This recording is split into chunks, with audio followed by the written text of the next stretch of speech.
Class 10 का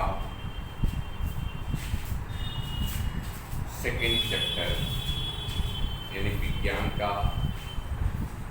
chemistry portion का second chapter अम्ल, क्षार, लवण, उसमें हम यानी क्लास 10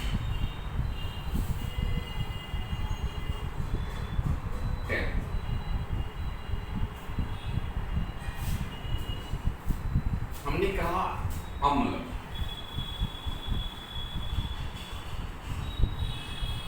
यानी एसिड्स।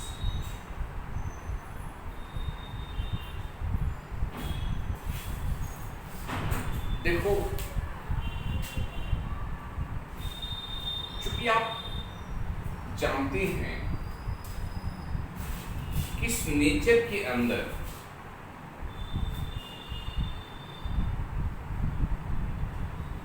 दो प्रकार की स्थिति है या इस नेचर के द्वारा हमें मैटर और एनर्जी प्राप्त होता है। उस मैटर में हमें शुद्ध और अशुद्ध यानी प्योर एंड इम्प्योर सब्सटेंस मिलता है। इस प्योर और इम्प्योर सब्सटेंस में यदि विचार करो तो प्योर सब्सटेंस में भी दो पार्ट होते हैं जिन्हें हम एलिमेंट्स और कंपाउंड्स कहते हैं। उस कंपाउंड्स में के भी तीन पार्ट्स होते हैं जिन्हें हम क्रमशः एसिड्स, बेसेस एंड सॉल्ट्स के नाम से जानते हैं। अम्ल, क्षार, लवण के नाम से जानते हैं। तो इस अम्ल, क्षार, लवण अर्थात acid, bases and salts are pure substance, are pure matter. So in this matter, the first point acids, अम्ल। यह अम्ल, अब हमें ये सोचना पड़ता है या हम ये सोचें कि अम्ल यानी एसिड्स एक प्योर सब्सटेंस है, एक शुद्ध यौगिक है। जब यह शुद्ध यानी प्योर सब्सटेंस है तो यह जो एसिड्स है, इस एसिड्स के पहले हमें यानी कि यह एसिड्स क्यों कहा जाता है? इस एसिड्स में ही इस अम्ल का यानी एसिड्स का सामान्य कैरेक्टर छिपा हुआ है। आप सोचो, एसिड्स यह एसिडस वर्ड से बना है।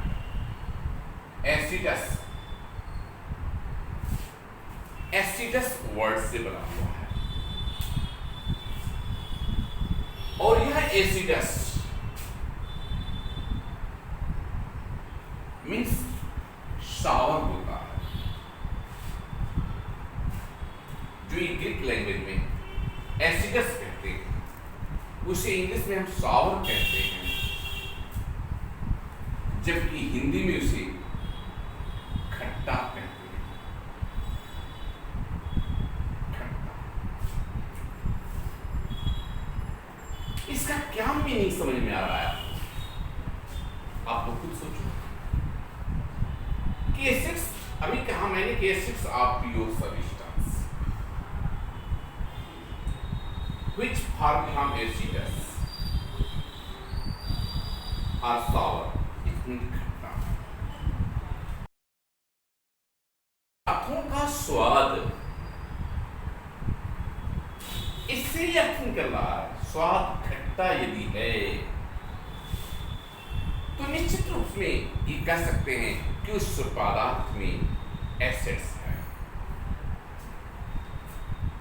अर्थात वह पदार्थ जो स्वाद में खट्टा होता है, स्वाद में खट्टा होता है। यानी एसिड्स ऐसी सावर टेस्ट, जैसे भी हम बहुत से फलों का नाम ले लें, फ्रूट्स में हम ले लें,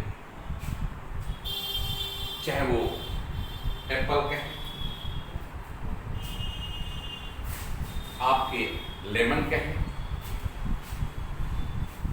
कर्ड का नाम लें, ये सभी जो हमारे कुछ ग्रेप्स का नाम लें, कुछ हमारे फ्रूट्स भी दिख रहे हैं कि जो उनका टेस्ट खट्टापन लिए होता है, खट्टा होते हैं। तो कह सकते हैं कि इनमें एसिड्स है, इनमें अम्ल है। इस प्रकार से आप यह विचार करो कि एसिडस वर्ड से बना हुआ आया, जिसके बारे में कहा जाता है कि वह पदार्थ जिसका स्वाद में, जो स्वाद में खट्टा हो, अम्ल का। एक बीच का बात हम यही कह लेते हैं बच्चों से, जबकि यह भी कहा जाता है कि यह ब्लू लिटमस पेपर को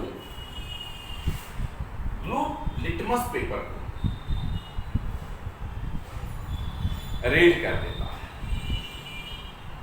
यानी अगर एसिड है वो, तो निश्चित रूप से यह change the colour of blue litmus paper into red litmus paper. इस प्रकार से यह एक कैरेक्टर आपको डेफिनेशन भी देता है भौतिक बेस पर। हम डिफाइन भी इसे कहते हैं कि जिनका स्वाद खट्टा होता है और तथा वह ब्लू लिटमस पेपर को जो लाल कर देते हैं, रेड कर देते हैं, उसे हम एसिड्स कहते हैं। इस तरह से जो ये कैरेक्टर हम देखने को मिलता है, यह एसिड्स को आज की दृष्टि में कहा जाता है कि अर्हीनियस यह एक हमारी अम्ल की परिभाषा को देने का केमिकल बेस पर प्रयास किया।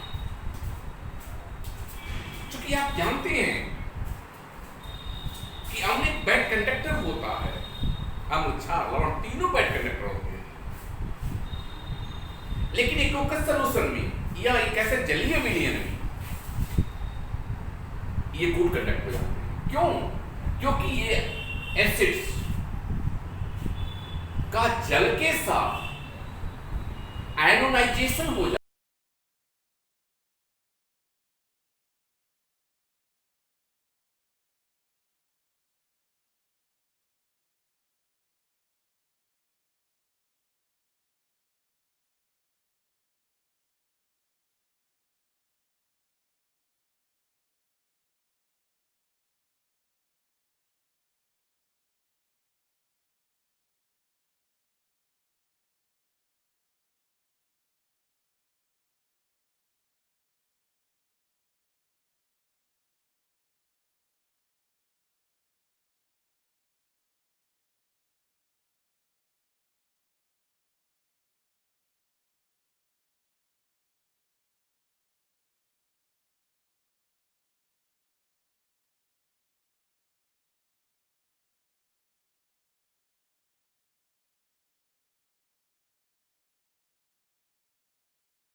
वह अम्ल जो हमारे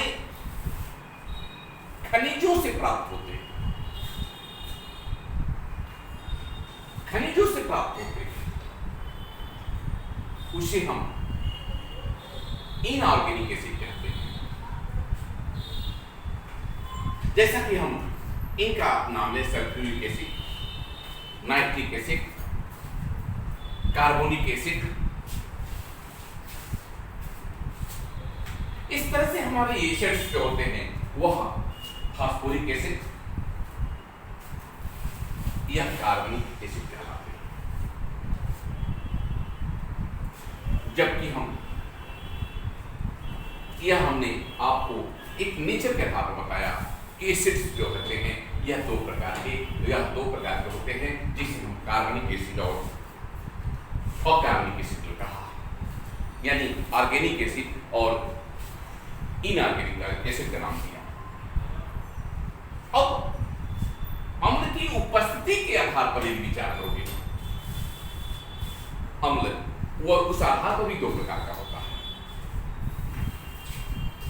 जिन्हें हम डाइल्यूट एसिड और कंसंट्रेट एसिड के नाम से जानते हैं।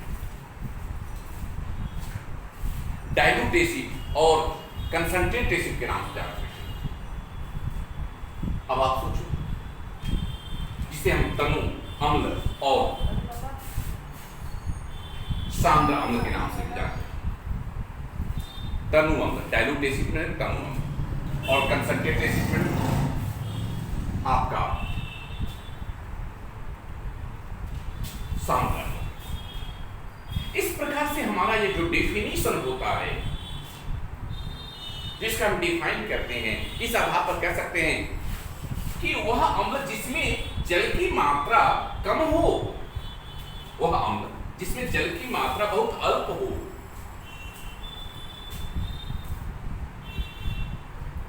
ध्यान दीजिए, उसे हम तनु अम्ल कह सकते हैं। और वह अम्ल जिसमें जल की अधिकता हो, उसे हम सांद्र। इस प्रकार से हमें तनुता और डाइल्यूट एसिड और हम कंसंट्रेट एसिड के नाम से जानते हैं। तो इस प्रकार से हमारा अम्ल और भी हमारे, अगर हम कहें रिएक्टिविटी के आधार पर भी हमारे अम्ल जो है वह दो प्रकार के होते हैं,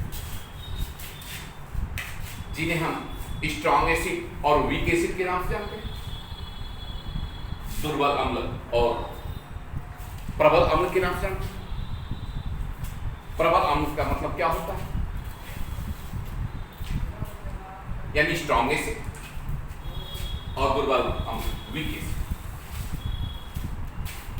इस प्रकार से हमारा जो अम्ल के संबंध में हमने आपसे कहा, डिफाइन किया कि वह पदार्थ जिसका जो जलीय विलयन में वह सदैव हाइड्रोजन आयन और हाइड्रोनियम आयन गिव आउट करते हैं, निकालते हैं, उन्हें हम अम्ल कहते हैं।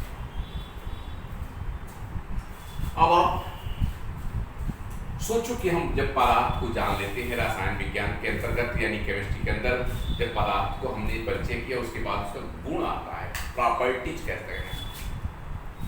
और वह केमिकल प्रॉपर्टीज और फिजिकल प्रॉपर्टी, यानी physical properties and chemical property. Properties are two type in chemistry as like physical properties and chemical properties. अब आप सोच सकते हो what is the meaning of physical property. इस आधार पर विचार करोगे तो हम ये कह लें कि अम्ल का हमारा फिजिकल प्रॉपर्टी क्या है। कैसे हम कह सकते हैं कि वह फिजिकल आधार पर, भौतिक आधार पर हम ये कह सकते हैं कि अम्ल का पहले अगर फिजिकल प्रॉपर्टी में हम कह सकते हैं यह स्वाद में, टेस्ट में अच्छे। दूसरी प्रॉपर्टी में भी हम विचार करेंगे तो हम कह सकते हैं यह ब्लू लिटमस पेपर को वह रेड कर देता है। और यदि हम थर्ड विचार करें तो हम ये कह सकते हैं कि इनका घोल जो है साबुन की घोल की तरह से सॉफ्ट नहीं होता, चिकना नहीं होता। इसी कैरेक्टर के आधार पर हम ये कह सकते हैं कि ये धातुओं के साथ क्रिया करके फिजिकल पे हम गुण बता रहे हैं करके वह हाइड्रोजन गैस भी उत्पन्न करते हैं। इस प्रकार से हमारा यह फिजिकल प्रॉपर्टीज के अंदर हम एक कॉमन रूप से हम अम्ल को बताते हैं। अम्ल साधारण से साधारण रूप में यही कहता है कि जो स्वाद से।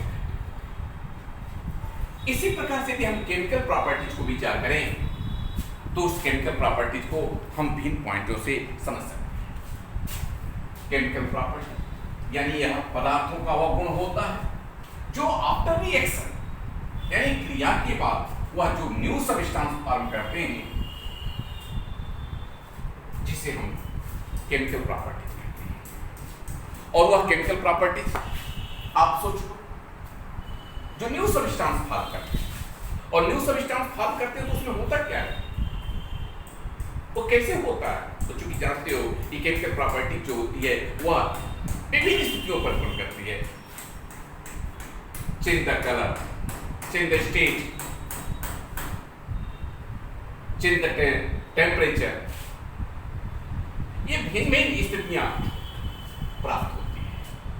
उसमें से यदि हमें कॉमन रूप से साधारण रूप से क्लास 10th के लिए यदि कहा जाए कि इसकी केमिकल प्रॉपर्टी बताओ तो आप ये 2-3 पॉइंटों में समझने का प्रयास करोगे। फर्स्ट प्रॉपर्टी का बेसिक तो दें, फर्स्ट प्रॉपर्टी के अगर हम इसी पर ध्यान दें तो हम कह सकते हैं कि acids react with metal form the salt and hydrogen. It means इसका मतलब क्या है, जैसे अगर केमिकल रिएक्शन के आधार पर हमने क्या कहा कि कोई अम्ल अर्थात dilute acid react with metal form the salt and water. अर्थात जब कोई अम्ल धातुओं से क्रिया करता है तो वह लवण और हाइड्रोजन बनाता है। जैसा कि एग्जाम्पल देख सकते हैं, Zn plus H2SO dilute sulphuric acid क्या फॉर्म किया, ZnSO प्लस H2। यह हमने क्या देखा, यह जिंक यानी यह मेटल है, मेटल्स यह एसिड्स है, सल्फ्यूरिक एसिड रिएक्ट किया सॉल्ट यानी जिंक सल्फेट, क्या कह सकते हो जिंक सल्फेट, जिंक सल्फेट और साथ में हाइड्रोजन।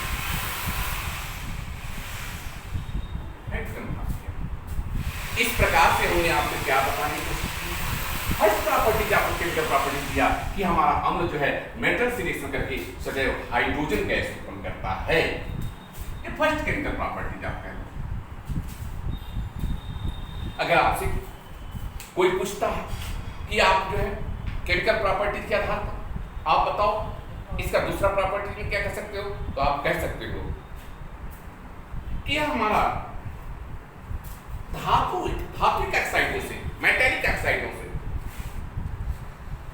और एसिड रिएक्शन करके साल्ट और वाटर फॉर्म करता है।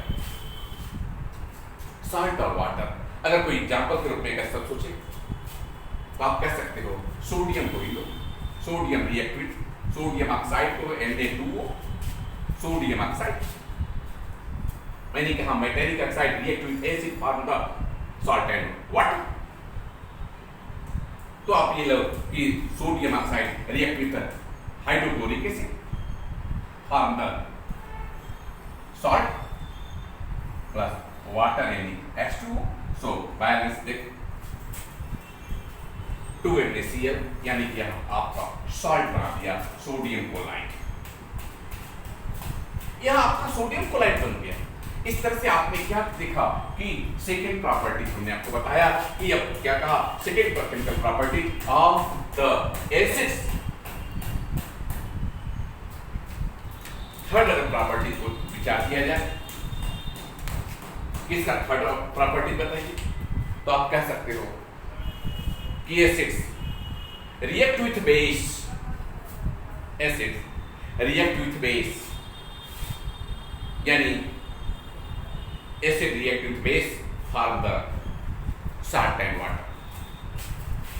यहाँ पर भी ये भी विचार कर सकते हो, जैसे कि आप देख सकते हो एसिड एंड बेस पर जैसे आप कह सकते हो NaOH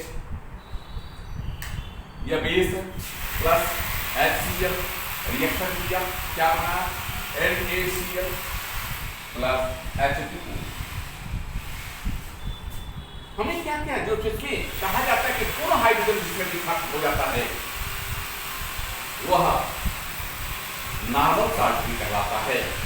जो यह एक साल्ट बना है, साल्ट में भी यह नॉर्मल साल्ट होता है, क्योंकि जानते होंगे आप या पढ़ेंगे आगे कि अम्ल यानी आपका लवण जो है रिच एक का होता है, 6 टाइप ऑफ सॉल्ट।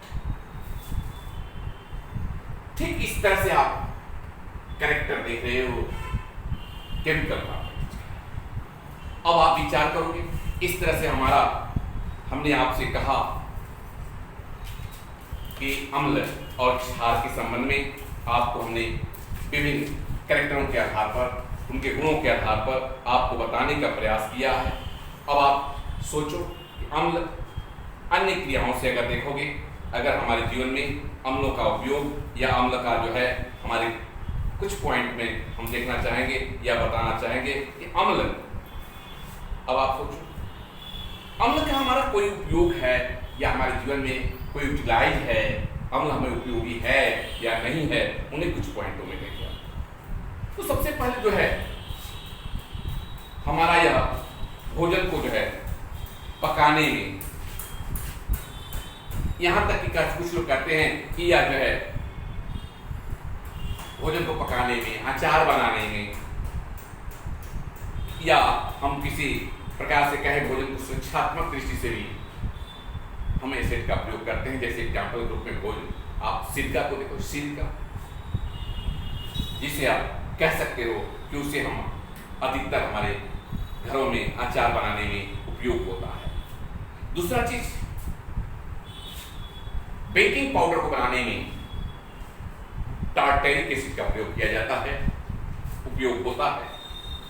अगर आप तीसरा कोई एग्जाम्पल पूछता है कोई उपयोग, तो आप कह सकते हो कार्बनिक एसिड का प्रयोग है पेय पदार्थों में या पेय पदार्थों को बनाने में भी प्रयुक्त होता है। इस प्रकार से हम ये कह सकते हैं कि भोजन के साथ जो है हम यह हमारे जर्म्स, कीटनाशक भी होते हैं, और कीटनाशक होते हैं अर्थात यह जर्म्स को मारते भी हैं, इसलिए आप कह सकते हो कि इनका हम जीवाणुओं को नष्ट करने में भी इसका उपयोग किया जाता है।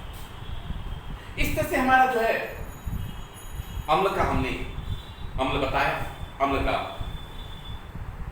टाइप बताया, अम्ल का गुण बताया, अम्ल का उपयोग भी बताया।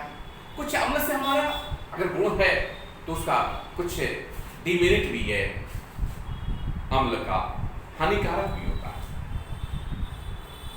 अम्ल का हानिकारक रूप में अगर कोई पूछता है क्या है अम्ल का क्या हानि, तो अम्ल का हानि में आप कह सकते हो कि हमारे खाद्य पदार्थों को यह नष्ट कर देते हैं, एक तरह से कुछ हानियों में कह सकते हैं। दूसरी चीजें आप ये कह सकते हैं कि अम्ल जो है हमारी कोशिकाओं को नष्ट कर देते हैं, यानी शरीर कोशिकाओं को, जो हमारे लिविंग सेल कहा जाता है कि सेल जो है हमारे शरीर का निर्माण करता है, उसको भी ये नष्ट कर देता है। दूसरा चीज आपका जो है जो कंसंट्रेट एसिड है वो त्वचा को, या हम कह सकते हैं जला देता है, जिसे आप एसिड वार के रूप में जानते हो कि हमारे कुछ एसिड, खास करके सल्फ्यूरिक एसिड, हाइड्रोक्लोरिक एसिड जो स्ट्रॉन्ग होते हैं, उनका उसके द्वारा जो है हमारे स्किन पर बहुत हानि पहुंचाती है, उसे जला देती है, जो एक आजीवन छाप छोड़ देती है।